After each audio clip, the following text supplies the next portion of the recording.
ശ്രീലക്ഷ്മിയാണ്. ഇതൊരു തികച്ചും emotional video ആണ്. അതുകൊണ്ട് തന്നെ ഫോമലായിട്ടല്ല ഞാൻ ഇതിൽ സംസാരിക്കുന്നത്. ദയവായി നിങ്ങളിത് നിങ്ങളുടെ വീട്ടിലുള്ള നമ്മുടെ മക്കൾക്ക് ഇത് കേൾപ്പിച്ചു കൊടുക്കണം. നീ പൊലേനാണോടാ, നീ പറയനാണോടാ, നീ ഈഴവനാണോടാ എന്ന് ഒരാൾ നമ്മുടെ മുഖത്ത് നോക്കി ചോദിച്ചാൽ, മക്കളെ, അല്ലെങ്കിൽ നിങ്ങളുടെ മുഖത്ത് നോക്കി ചോദിച്ചാൽ അവന്റെ കണ്ണിൽ നോക്കി തല ഉയർത്തി നട്ടല് നിവർത്തി നിന്നങ്ങ് പറയണം അതേ എന്ന്. ഞാനും ഈഴവ സമുദായത്തിൽപ്പെട്ട സംവരണ വിഭാഗത്തിൽപ്പെടുന്ന ഒരാളാണ്. എന്തുകൊണ്ടാണ് ഞാൻ അങ്ങനെ പറയണമെന്ന് പറഞ്ഞാൽ നിങ്ങൾക്കറിയാമോ? ഈ രാജ്യം കൺസിഡർ ചെയ്യുന്നത് സംവരണ വിഭാഗത്തിൽപ്പെടുന്ന ആൾക്കാരെയാണ് ആദ്യം. അതിനുശേഷമേ ഉള്ളൂ ഈ സോ കോൾഡ് ഉന്നത കുലജാതരൊക്കെ. അതായത് നമ്മളൊരു എൻട്രൻസ് എക്സാം എഴുതി, നമ്മൾ എന്ന് ഞാൻ പറയുന്നത് സംവരണ വിഭാഗത്തിൽപ്പെട്ട ഞാനും നിങ്ങളും ഉൾപ്പെടുന്നവരെയാണ് കേട്ടോ. നമ്മളൊരു എക്സാം എഴുതി, അല്ലെങ്കിൽ ഒരു PSCയുടെ എക്സാം ആയിക്കോട്ടെ, എൻട്രൻസ് എക്സാം ആയിക്കോട്ടെ, ഏതും ആയിക്കോട്ടെ, നമ്മളെക്കാൾ 50 റാങ്ക് മുന്നിലോ അല്ലെങ്കിൽ 50 സ്കോർ മുന്നിലോ ഉള്ളവൻ അവിടെ വായി നോക്കിക്കൊണ്ട് നിൽക്കുന്ന സമയത്ത് സംവരണ വിഭാഗത്തിൽപ്പെട്ട നമ്മള് ഇവർക്ക് മുന്നിലൂടെ കയറിപ്പോയി അഡ്മിഷനോ ജോലിയോ നേടും.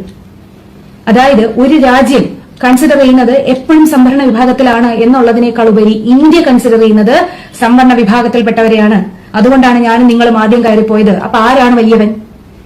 ആരാണ് ഉന്നതൻ? നമ്മുടെ രാജ്യത്തിന്റെ മുന്നിൽ ഉന്നതൻ നമ്മൾ തന്നെയാണ്. ഈ പറഞ്ഞ സോ കോൾഡ് ഉന്നത കുലജാതരുടെയൊക്കെ മക്കൾ അവിടെ തെക്ക് വടക്ക് നോക്കി നിൽക്കത്തേ ഉള്ളൂ. നമ്മുടെ രാജ്യത്തിന്റെ കൺസിഡറേഷനാണ് നമുക്ക് ഏറ്റവും ഇമ്പോർട്ടന്റ്. അല്ലാതെ വാ പോയ കോടാലി കണക്കിരിക്കുന്ന ഇവറ്റുകളുടേതല്ല എന്ന് നിങ്ങൾ ആദ്യം മനസ്സിലാക്കണം. ഇപ്പൊ ഈ റാം എന്ന് പറയുന്ന ഒരു സാറ്, അയാളെ സാറെന്ന് വിളിക്കാമോ എന്ന് എനിക്കറിയത്തില്ല. ആ കൊച്ചിനെ പറഞ്ഞ കാര്യങ്ങൾ പോട്ടെ, ആ കൊച്ചിന്റെ കൂടെയുള്ള ആൾക്കാർ പെൺപിള്ളേരെ പറഞ്ഞ കാര്യങ്ങളും പോട്ടെ, ഒരു കോളേജിലെ മുഴുവൻ കുട്ടികളും ചേർന്ന് പറയാണ് ഇയാളുടെ ഗുണാധികാരങ്ങൾ. അപ്പോ ഇവനെയൊക്കെ പിടിച്ചു കെട്ടി ഇവന്മാരുടെയൊക്കെ നഖത്തിന്റെ ഇടയിൽ മുട്ടുസൂചി അടിച്ചു കയറ്റി ഇവന്മാരെ കൊണ്ടുവന്ന് വെള്ളം കൊടുക്കാതെ കുറച്ച് ദിവസം ഇട്ടിട്ട് വേണം ജയിലിൽ കൊണ്ടിടാൻ. അല്ലാണ്ട് സുഖിച്ച് ജീവിക്കാൻ വേണ്ടിയിട്ട് ഇവറ്റകളെ കൊണ്ട് ജയിലിടരുത് എന്നാണ് വ്യക്തിപരമായ ഒരു അമ്മ എന്നുള്ള നിലയിൽ എന്റെ അഭിപ്രായം. നിതിന്റെ മരണം എന്ന് പറയുന്നത് തലയ്ക്ക് വല്ലാത്തൊരു പെരുപ്പുണ്ടാക്കിയ സംഗതിയാണ്. എങ്കിൽ പോലും ഏറ്റവും കൂടുതൽ ഉള്ളിൽ വെച്ചൊരു കാഴ്ച എന്ന് പറയുന്നത് നിതിന്റെ അമ്മയും സിദ്ധാർത്ഥിന്റെ അമ്മയും തമ്മിൽ കണ്ടുമുട്ടിയ രംഗമാണ്. ഉദയിൽ ചെന്ന് മദ്ദളത്തിനോട് പറയുന്നത് പോലെ അല്ലാതെ സിദ്ധാർത്ഥിന്റെ അമ്മ എന്ത് പറഞ്ഞ് നിതിന്റെ അമ്മയെ ആശ്വസിപ്പിക്കാൻ ആ അമ്മയ്ക്ക് കഴിയും? ഞാൻ കരഞ്ഞു തീർന്ന കണ്ണീര് നിന്നിലേക്ക് പകർന്നു എന്ന് മാത്രമല്ലേ അമ്മയ്ക്ക് പറയാൻ പറ്റുള്ളൂ. അപ്പോ ഇനി ഞാൻ പറയാൻ പോകുന്ന കുറച്ച് കാര്യങ്ങളുണ്ട്. ആ കാര്യങ്ങൾ നിങ്ങൾ മനസ്സിരുത്തി ഒന്ന് കേൾക്കണം കുട്ടികളെ. അതായത് ഒരു സ്ത്രീയുടെ ഉള്ളില് ഒരു ഭ്രൂണം തുടിച്ചു തുടങ്ങി, അതായത് പ്രഗ്നന്റ് ആണ് എന്ന് റിയലൈസ് ചെയ്യുന്ന ആ ഒരു കാതില് ഒരു വര തെളിയുന്ന ആ ഒരു സമയം മുതൽ ആ പെണ്ണും ആ ആണും ഒരു അച്ഛനും അമ്മയും ആയി കഴിഞ്ഞു. പിന്നെ ആ ഉള്ളിൽ കിടക്കുന്ന ആ ജീവനെ കയ്യിൽ താങ്ങിക്കൊണ്ടാണ്, വയറോടുകൂടി കയ്യിൽ താങ്ങിക്കൊണ്ടാണ് ആ അമ്മ നടക്കുന്നത്. ആ അച്ഛൻ അതിനുള്ള സാഹചര്യങ്ങൾ ഒരുക്കുന്നത്. കിടക്കുമ്പോ, ഇരിക്കുമ്പോ, നിൽക്കുമ്പോ, കഴിക്കുമ്പോ, പോകുമ്പോ, വരുമ്പോ, എന്തിന് ബാത്റൂമിൽ ചെന്ന് അപ്പിയിടുമ്പോ പോലും പേടിയാണ്. അയ്യോ അയ്യോ അയ്യോ എന്ന് അത്ര സൂക്ഷിച്ചാണ് ടോയ്ലറ്റിംഗ് പോലും നടത്തുന്നത്. ഞാൻ പറഞ്ഞു, ഇതൊരു അമ്മയുടെ വൈകാരികമായ പ്രകടനമാണ്. അതുകൊണ്ട് തന്നെ വളരെ രോഷാകുലമായിട്ടുള്ള ചില വർത്തമാനങ്ങളൊക്കെ ഇതിൽ നിന്നുണ്ടായേക്കാം. കാരണം ഞാൻ എന്റെ കുഞ്ഞുങ്ങളെ കുറിച്ചാണ് സംസാരിക്കുന്നത്, എന്റെ ഒരു കുഞ്ഞിന്റെ മരണത്തിൽ അധിഷ്ഠിതമായിട്ടാണ് ഞാൻ സംസാരിക്കുന്നത് എന്നുള്ളത് കൊണ്ട് തന്നെ ഇമോഷൻസ് ഉണ്ടായേക്കാം. ആ വാക്കുകളിൽ പിടിച്ച് നിങ്ങൾ തൂങ്ങരുത് കേട്ടോ. ഞാൻ തിരുവനന്തപുരത്ത് ജനിച്ചു വളർന്നതായതുകൊണ്ട് എനിക്ക് ഞങ്ങളുടെ നാട്ടിലെ ചില സ്ലാങ്ങുകളുടെ വാക്കുകൾ വന്നു പോയാൽ അത് തെറിയാണെന്നും ഒന്നും നിങ്ങൾ കരുതരുത് കേട്ടോ. ഞാൻ അതിന്റെ ഇമോഷന്റെ പുറത്ത് ഞാൻ പറയുന്നതാണ്. അപ്പോ അങ്ങനെ ഞങ്ങള് ലേബർ റൂമിലെത്തുന്നു. ഞാൻ ഒരു ചെറിയൊരു എക്സാമ്പിൾ പറയാം നിങ്ങളോട്. അതായത് നമ്മുടെ കാലിന്റെ ഒരു അടിഭാഗത്തായിട്ട് ഒരു വലിയ കുമള ഇങ്ങനെ കുമളച്ച് വന്നിട്ട് അതിനകത്ത് നിറയെ പസ് കളക്ട് ആയ പഴുപ്പ് നിറഞ്ഞു. അതിങ്ങനെ പൊങ്ങി പഴുത്തിരിക്കുകയാണ്. കാല് നിലത്ത് കുത്താൻ വയ്യ, നടക്കാൻ വയ്യ, ഇരിക്കാൻ വയ്യ, കാലെടുത്ത് തോളിൽ വെക്കേണ്ട അത്രയും വേദനയുള്ള ആ ഒരൊറ്റ പൊങ്ങിയിരിക്കുന്ന മുറിവ് ഇങ്ങനെ ഇരിക്കുകയാണ്. എന്നും പറഞ്ഞ് ഞാനൊരു അടി തന്നാൽ നിങ്ങൾക്ക് എങ്ങനെ വേദനിക്കും? നിങ്ങൾ എന്റെ തലകൊണ്ട് തല്ലി പൊളിക്കൂലേ?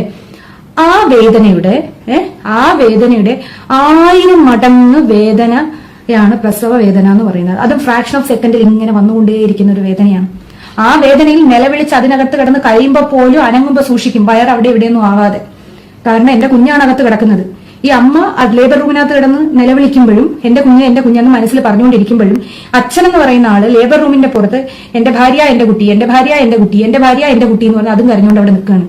അതിന്റെയൊക്കെ അവസാനത്തിലാണ് ഞങ്ങളുടെ കയ്യിൽ ഞങ്ങൾ ഇത്രയും മാനസികമായ വേദന, അച്ഛനും ശാരീരികവും മാനസികവുമായ വേദന അമ്മയും അനുഭവിച്ചുകൊണ്ട് ഞങ്ങൾക്ക് നിങ്ങളെ കിട്ടുന്നത്. പ്രസവിച്ചു കഴിഞ്ഞ് ബോധം പോയി 6 മണിക്കൂർ 7 മണിക്കൂറൊക്കെ കഴിഞ്ഞ് ബോധം വരുന്ന ഒരു ഇത്രയും വേദന സഹിച്ചു കിടക്കുന്ന ഒരു അമ്മ ആദ്യം ചോദിക്കുന്നത് എന്റെ കുട്ടി ഓക്കെ ആണോ എന്നാണ്. ആ അമ്മ അവളുടെ ശരീരത്തെക്കുറിച്ചോ അവളുടെ വേദനയെക്കുറിച്ചോ അല്ല ചോദിക്കുന്നത്, ആ കുട്ടിയെക്കുറിച്ചാണ്. അച്ഛൻ ഡെലിവറി കഴിഞ്ഞ് കയ്യിൽ കൊണ്ടു കൊടുക്കുന്ന സമയത്ത് അച്ഛൻ ആ കുട്ടിയെ സന്തോഷത്തോടെ വാങ്ങിക്കുന്ന ആ സമയത്തും ആ കണ്ണുകൾ നിറഞ്ഞുകൊണ്ട് ചോദിക്കുന്ന ഒരു ചോദ്യം, എന്റെ വൈഫ് ഓക്കെ ആണോ എന്നാണ്. അങ്ങനെ ഞങ്ങൾക്ക് കിട്ടുന്നതാണ്. പിന്നെ ഞങ്ങളുടെ ജീവിതം എന്ന് പറയുന്നത് ഈവൻ ഒരു കറി വെക്കുന്നതിന് പോലും ഞാൻ നിങ്ങളെ ചുറ്റിപ്പറ്റിയാണ്. ഞാൻ മീൻസ് ഞങ്ങളെന്ന അമ്മമാരും അച്ഛനും ഒക്കെ നിങ്ങളുടെ ടേസ്റ്റിനൊപ്പമാണ് ഞങ്ങളുടെ ഭക്ഷണ രീതി പോലും ക്രമീകരിക്കുന്നത്. അങ്ങനെ പൊന്നുപോലെ പൊന്നുപോലെ പൊന്നുപോലെ നോക്കി നോക്കി ഞങ്ങളുടെ ദാരിദ്ര്യവും കഷ്ടപ്പാടും ഒക്കെ ഞങ്ങളിലേക്ക് ഒതുക്കി നിങ്ങൾക്ക് തരാൻ പറ്റുന്ന സൗകര്യങ്ങളെല്ലാം ഒരുക്കി, നിങ്ങൾ പഠിക്കാൻ വേണ്ട സാധനങ്ങൾ ഒരുക്കി, നിങ്ങൾ പറയുന്ന ആഗ്രഹങ്ങളൊക്കെ നടത്തി തന്ന് നിങ്ങളെ നിങ്ങളെ നിങ്ങളെ നിങ്ങളെ നിങ്ങളെ എന്ന് പറഞ്ഞ് ഞങ്ങൾ മുന്നോട്ട് പോകുമ്പോൾ ഒരു ചെറിയ തെറ്റ് കണ്ടൊന്ന് വഴക്ക് പറഞ്ഞാൽ, ഒന്ന് തല്ലിയാൽ, ഒരു നോ പറഞ്ഞാൽ, പെൺപിള്ളേരാണെങ്കിൽ ഇന്നലെ കണ്ടൊരുത്തന്റെ കൂടെ അങ്ങ് ഇറങ്ങിപ്പോവും, ആൺപിള്ളേരാണെങ്കിൽ തൂങ്ങാൻ കയറെടുക്കും നാട് വിട്ടുപോകും. അതുമല്ലെന്നുണ്ടെങ്കിൽ വല്ല കെട്ടിടത്തിന്റെ മുകളിൽ നിന്ന് ചാടി മരിക്കും. ആർക്കാ നഷ്ടം വരുന്നത്? പറ, നിങ്ങൾ തന്നെ പറ, ആർക്കാ നഷ്ടം വരുന്നത്? ഞങ്ങൾക്ക് മാത്രമാണ്, ഞങ്ങൾ അച്ഛനമ്മമാർക്ക് മാത്രമാണ് നഷ്ടം. ബന്ധുക്കൾക്ക് പോലും ആ നഷ്ടമില്ല. 10 ദിവസം കരയുമായിരിക്കും. ഞങ്ങൾ എത്ര വർഷം കരയണം? ഞങ്ങളുടെ മരണം വരെ ഞങ്ങൾ കരഞ്ഞുകൊണ്ടേയിരിക്കണം. നിങ്ങളെ സ്നേഹിച്ച് പൊന്നുപോലെ വളർത്തിയതിന് നിങ്ങൾ ഞങ്ങൾക്ക് തരുന്ന ശിക്ഷയാണത്. അങ്ങനെയാണോ ചെയ്യേണ്ടത്? ഇനിയുള്ളത് നിതിന്റെ മരണത്തിന്റെ ഇതിലോട്ട് വരാം. സിദ്ധാർത്ഥന്റേതാണെങ്കിലും നിതിന്റേതാണെങ്കിലും ഞാൻ അതിലേക്ക് വരാം. ഞങ്ങൾ ഇന്നത്തെ കാലത്തെ ഒരു അച്ഛനമ്മമാരും മക്കൾ സമ്പാദിച്ചുകൊണ്ടുവന്ന് തിന്ന് കാലിന്മേൽ കാര്യം കയറ്റിയിരുന്ന് ഉണ്ടോണ്ടിരിക്കാമെന്ന് ചിന്തിക്കുന്നവരല്ല. ഞങ്ങൾക്ക് ആയുസും ആരോഗ്യമുള്ള കാലത്തോളം ഞങ്ങൾ പണിയെടുത്തൊക്കെ തന്നെ ജീവിച്ചോളാം. പിന്നെ നിങ്ങൾ നല്ല ഗതിയിലായാൽ 1 കിലോ അരി കഞ്ഞി വയ്ക്കാൻ വാങ്ങിച്ചു തന്നാൽ അത് ഞങ്ങളോട് തരാവുന്ന ഏറ്റവും വലിയൊരു ഗിഫ്റ്റ് ആയിട്ട് ഞങ്ങൾ സ്വീകരിക്കും. അത്രയേ ഉള്ളൂ. ഞങ്ങളുടെ കുട്ടിക്ക് സമൂഹത്തിൽ അന്തസ്സും വിലയുമുള്ള, നല്ല വിദ്യാഭ്യാസമുള്ള, നല്ല ജോലിയുള്ള, പ്രൗഢമായിട്ടുള്ള ഒരു ജീവിതം ഉണ്ടാകണമെന്ന് മാത്രമേ ഞങ്ങൾക്ക് ആഗ്രഹമുള്ളൂ. അതിനുവേണ്ടിയാണ് നിങ്ങൾ പറയുന്ന കോഴ്സുകളിലൊക്കെ ഞങ്ങൾ കൊണ്ട് ചേർക്കുന്നത്. ചിലപ്പോൾ നിങ്ങൾക്ക് പുറത്തുനിന്ന് തോന്നുമ്പോൾ ആ കോഴ്സ് നന്നായിട്ട് തോന്നി നിങ്ങൾക്ക് നല്ല ഇഷ്ടപ്പെട്ടിട്ടായിരിക്കും നിങ്ങൾ പോകുന്നത്. അവിടെ ചെന്ന് കഴിയുമ്പോൾ ആ കോഴ്സ് പഠിക്കാൻ പറ്റുന്നില്ല എങ്കിൽ, അവിടുത്തെ സാഹചര്യങ്ങളുമായി പൊരുത്തപ്പെടാൻ കഴിയുന്നില്ല എങ്കിൽ, നിങ്ങൾക്ക് അവിടെ പറ്റില്ല എന്ന് പൂർണ്ണമായി ബോധ്യമാവുകയാണെങ്കിൽ, നിങ്ങളെ സങ്കടപ്പെടുത്തുന്ന കാര്യങ്ങളാണ് അവിടെ ഉള്ളതെങ്കിൽ, കൈകൂപ്പി ഞാൻ പറയുന്നു, ദയവായി നിങ്ങൾ ഞങ്ങളിലേക്ക് തിരിച്ചു വരൂ. ഞങ്ങളുടെ വീട്ടിലേക്ക് നിങ്ങൾ തിരിച്ചു വരൂ. ഒരു ഫോൺ കോൾ ചെയ്യൂ, ഞങ്ങൾ വന്ന് നിങ്ങളെ കൂട്ടിക്കൊണ്ടു പോകാം. നിങ്ങൾക്ക് അവിടെ പഠിക്കാൻ പറ്റുന്നില്ല എന്ന് പറഞ്ഞാൽ ഞങ്ങൾക്ക് ആദ്യം ആ ലേബർ റൂമിൽ നിന്ന് പൊതിഞ്ഞ് തന്ന ഒരു കുഞ്ഞാവേ ഉണ്ടല്ലോ, ആ കുഞ്ഞാവെ ഞങ്ങൾ ഞങ്ങളുടെ നെഞ്ചോട് അച്ഛനും അമ്മയും ചേർത്ത് പിടിച്ചില്ലേ, ആ ചേർത്ത് പിടിക്കലോട് കൂടി തന്നെ മക്കളെ ഞങ്ങൾ നിങ്ങളെ സ്വീകരിച്ചോളാം. നിങ്ങൾക്ക് വലിയ ഗംഭീരമായ ജോലികൾ ഉണ്ടാവണമെന്നോ അല്ലെങ്കിൽ കോടിക്കണക്കിന് സമ്പാദ്യം ഉണ്ടാകണോ എന്നൊന്നും ഞങ്ങൾക്ക് ആവശ്യമില്ല. ഞങ്ങളുടെ മരണം വരെയും അത് കഴിഞ്ഞു പൂർണ്ണ ആരോഗ്യത്തോടെ ആയുസ്സോടെ നല്ല രീതിയിൽ നിങ്ങൾ ഈ ലോകത്ത് ജീവിക്കുന്നത് കാണണമെന്ന് മാത്രമേ ഞങ്ങൾക്ക് എന്റെ തൊണ്ടയിടർന്നു ആഗ്രഹമുള്ളൂ. കാരണം എനിക്കുണ്ട് 3 വയസ്സായ ഒരു കുഞ്ഞ്. നിങ്ങൾ ഈ വീഡിയോയിലൊക്കെ നോക്കിക്കഴിഞ്ഞാൽ അവനെ കാണാൻ പറ്റും. അപ്പോ ഞങ്ങൾക്ക് നിങ്ങൾ മാത്രമേ ഉള്ളൂ.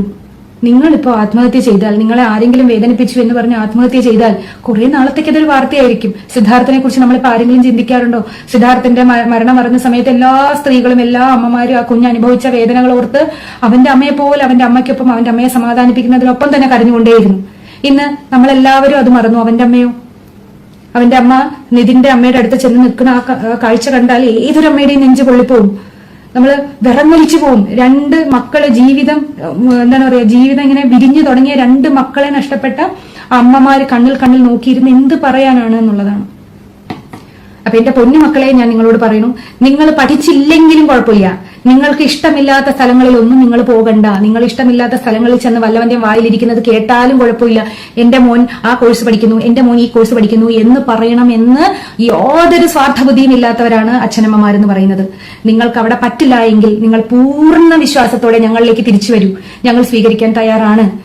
നിങ്ങൾ ഡിഗ്രിക്ക് പഠിച്ചാലും മതി, ഡിഗ്രി കഴിഞ്ഞ് നിങ്ങൾ PSC എഴുതി LD ക്ലർക്ക് ആയാലും മതി, അതല്ലെങ്കിൽ നിങ്ങൾ ഏതെങ്കിലും ഒരു ഷോപ്പിൽ എടുത്തു കൊടുക്കാൻ നിന്നാലും മതി. നിങ്ങളുടെ ജീവിതം ശോഭനമാണെങ്കിൽ ഞങ്ങൾക്ക് അത് മതി. പക്ഷെ ഞങ്ങളുടെ മുന്നിൽ പൊതപ്പിച്ച് കിടത്താനുള്ള സാഹചര്യം ദൈവത്തെ ഓർത്ത്, ഭഗവാനെ വിചാരിച്ച് ഞാൻ പറയാണ്, നിങ്ങൾ ചെയ്യരുത്. നിങ്ങൾ ഒരിക്കലും ചെയ്യരുത്. നിങ്ങൾക്ക് ഈ ലോകം മുഴുവൻ നിങ്ങളെ തള്ളിപ്പറഞ്ഞാലും ശരി, ഞങ്ങൾ അച്ഛനമ്മമാരുണ്ട്, ഞങ്ങൾ നിങ്ങളുടെ കൂടെ ഉണ്ട്. അതുപോലെ തന്നെ വല്ല കള്ളും കഞ്ചാവും ഒക്കെ വലിച്ചു കയറ്റാൻ ആരെങ്കിലും തരുമ്പോഴും നിങ്ങൾ ചിന്തിക്കണം, ഈ കള്ളും കഞ്ചാവും ഒക്കെ തിന്ന് ജയിലിൽ ചെന്ന് കിടന്നാലും ആ പോലീസ് സ്റ്റേഷന്റെ മുന്നിൽ നിന്ന് വന്ന് കരയാൻ ഞങ്ങൾ മാത്രമേ ഉള്ളൂ. ഞങ്ങളെ മാത്രമേ ഈ സമൂഹം കല്ലെറിയുള്ളൂ. ആ കല്ലെറിയുന്ന സമയത്തും ഞങ്ങൾ ഞങ്ങളുടെ മക്കളെ കുറിച്ച് ആദി പിടിച്ച് ചാവാൻ കിടക്കുകയായിരിക്കും. അപ്പൊ ഞാൻ വീണ്ടും പറയുന്നു, നിങ്ങൾ ഏത് കോഴ്സിന് ചെന്ന് ചേർന്നോട്ടെ, ആ കോഴ്സ് നിങ്ങളെ കൊണ്ട് പഠിക്കാൻ പറ്റുന്നില്ലെങ്കിൽ, ആ സാഹചര്യങ്ങളെ അതിജീവിക്കാൻ പറ്റുന്നില്ലെങ്കിൽ, പൊന്നു മക്കളെ ദയവായി അവിവേകം കാണിക്കരുത്. നിങ്ങൾ ഞങ്ങളിലേക്ക് തിരിച്ചു വരണം. ഞങ്ങൾ 2 കൈ നീട്ടി അച്ഛനും അമ്മയും സ്വീകരിക്കാൻ തയ്യാറാണ്. ഞങ്ങൾക്ക് നിങ്ങളേ ഉള്ളൂ. ഈ ലോകത്ത് നിങ്ങളില്ലെങ്കിൽ ഞങ്ങളില്ല. ഞങ്ങൾക്ക് വേറെ ആരുമില്ല. ഞങ്ങൾക്ക് ഇനി ഒരു ഓപ്ഷൻസും ഇല്ല. ഇനി അഥവാ 100 മക്കൾ ഞങ്ങൾക്കുണ്ടെങ്കിൽ പോലും അതിൽ ഒരെണ്ണം പോയാൽ ഞങ്ങൾ പിന്നെ ഇല്ല. എന്താ പറയില്ലേ, എന്താ ചത്തതിനൊക്കുമോ ജീവിച്ചിരിക്കലും എന്ന് പറയുന്ന ഒരു അവസ്ഥയിലേക്കൊക്കെ ഞങ്ങൾ പോകും. ഞങ്ങളെ ദയവായി ആ അവസ്ഥയിൽ കൊണ്ടെത്തിക്കരുത്. നിങ്ങളെ സ്നേഹിച്ചതിന്റെ പേരിൽ, നിങ്ങളെ ഇഷ്ടപ്പെട്ടതിന്റെ പേരിൽ, നിങ്ങൾക്ക് ജന്മം നൽകിയതിന്റെ പേരിൽ, ഇല്ലാത്തതുണ്ടാക്കി നിങ്ങളെ വളർത്തിയതിന്റെ പേരിൽ, ശ്വാസം എടുക്കുന്നത് പോലും നിങ്ങൾക്കെന്ന് ചിന്തിച്ചതിന്റെ പേരിൽ ഞങ്ങളെ നിങ്ങൾ സ്വയം ജീവിതം ഒടുക്കിക്കൊണ്ട് ഞങ്ങളെ വേദനിപ്പിക്കരുത്, ഞങ്ങളെ ഒറ്റപ്പെടുത്തരുത്, ഞങ്ങളെ ഒറ്റയ്ക്കാക്കി നിങ്ങൾ പോകരുത്. ഇതൊരു അമ്മയുടെ അപേക്ഷയാണ്. ഇത് 1000 അമ്മകളുടെ അപേക്ഷയായിട്ട് തന്നെ നിങ്ങൾ കാണണം. നിങ്ങളുടെ വീട്ടിലെ ഓരോ അമ്മമാരുടെയും വാക്കുകളാണിത്. ഓക്കെ, ഇതിന് ആയുസിന് ബലമില്ലെന്ന് പറയണോ, അതോ ആ അമ്മയ്ക്ക് യോഗമില്ലെന്ന് പറയണോ, അതോ ആ നാശം പിടിച്ച നെറുകെട്ട കാലന്റെ അഹങ്കാരത്തിനും കൊഴുപ്പിനും കിട്ടിയത് അതാണ് ആ അമ്മയ്ക്ക് കിട്ടിയതെന്ന് പറയണോ എന്ന് എനിക്കറിയില്ല. ആ നാശം പിടിച്ച ആരൊക്കെ ഈ കുഞ്ഞിന്റെ മരണത്തിന് കാരണക്കാരായിട്ടുണ്ടോ അവറ്റകളെല്ലാം നഖത്തിന്റെ ഇടയിൽ മുട്ടുസൂചി കുത്തി കയറ്റി വിറ്റകളെയൊക്കെ ജയിലിടണം എന്ന് തന്നെയാണ് എന്റെ അഭിപ്രായം. നിധിനും സിദ്ധാർത്ഥിന്റെ അമ്മമാർക്കൊപ്പം ആ ദുഃഖത്തിൽ പങ്കുചേരുന്നു എന്ന് വാക്കാൽ പറയാനല്ലാതെ ഒന്നും ചെയ്യാൻ കഴിയില്ല ഇന്ന് ഓരോ അമ്മയ്ക്കും. നാളെ ഞങ്ങൾക്ക് ആ അവസ്ഥ ഉണ്ടാകരുത് എന്നായിരിക്കും ഇപ്പൊ നിധിന്റെയും സിദ്ധാർത്ഥിന്റെയും അമ്മമാര് പ്രാർത്ഥിക്കുന്നത്. ആ പ്രാർത്ഥനകൾ മാത്രമാണ് ഞാൻ അടങ്ങുന്ന അമ്മമാരുടെ ഒരു ബലം, അല്ലെങ്കിൽ അച്ഛന്മാരുടെ ഒരു ബലം എന്ന് പറയുന്നത്. നിധിന്റെയും സിദ്ധാർത്ഥിന്റെയും അമ്മമാരുടെ അവസ്ഥകളിലേക്ക് ഞാൻ ഉൾപ്പെടുന്ന അമ്മമാരെ അല്ലെങ്കിൽ അച്ഛന്മാരെ ദയവായി മക്കളെ നിങ്ങൾ കൊണ്ടെത്തിക്കരുത്. ഞങ്ങൾക്ക് താങ്ങാനുള്ള ശേഷിയില്ല. ഓക്കെ, ഞാൻ പറഞ്ഞത് വളരെ കൂടിപ്പോയി, ഒരുപാട് നീണ്ടുപോയി. പക്ഷെ എനിക്കിത് പറയണമെന്ന് തോന്നി. അത് പറഞ്ഞില്ലെങ്കിൽ ഞാനൊരു അമ്മയില്ലാതായി പോകും. ഓക്കെ, 2 പാരന്റ്സിനും സഹിക്കാനുള്ള ശേഷി കിട്ടട്ടെ എന്ന് നമുക്ക് എല്ലാവർക്കും ഒന്നിച്ച് പ്രാർത്ഥിക്കാം. ഓക്കെ.